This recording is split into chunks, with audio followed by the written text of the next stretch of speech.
Balita Nationwide. Kaugnay niyan mga kabrigada, ang Department of Justice nagpasaklolo na sa Japan para sa DNA testing ng mga buto na natagpuan sa Taal Lake. Brigada Gigaboy Custodio, ibrigada mo! Brigada Live Report.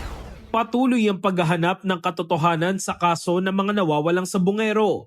Kamakailan, ilang buto ang narecover mula sa ilalim ng Taal Lake. Ngunit dahil sa tagal ng pagkababad sa tubig, nahirapan ng mga eksperto na makakuha ng sapat na DNA profile.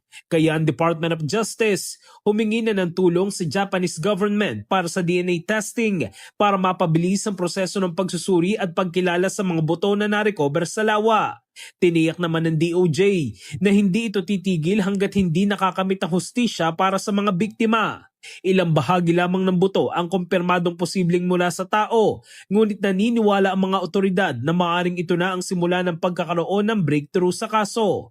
Ayon kay Justice Secretary Jesus Crispin Remulla, kung mapatunayang sa tao nga ang mga butong ito, maaaring ito na ang maging susi sa pagsulong ng investigasyon. Mahigit 30 kalalakihan ang naiulat na nawawala mula 2021 hanggang 2022. Lahat may koneksyon umano sa sabong o isabong operations.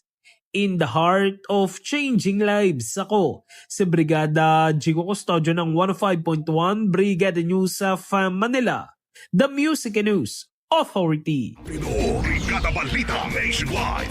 Ang bahaging ito ay hatid sa atin ng Drive Max Coffee. Ligayang tuloy-tuloy.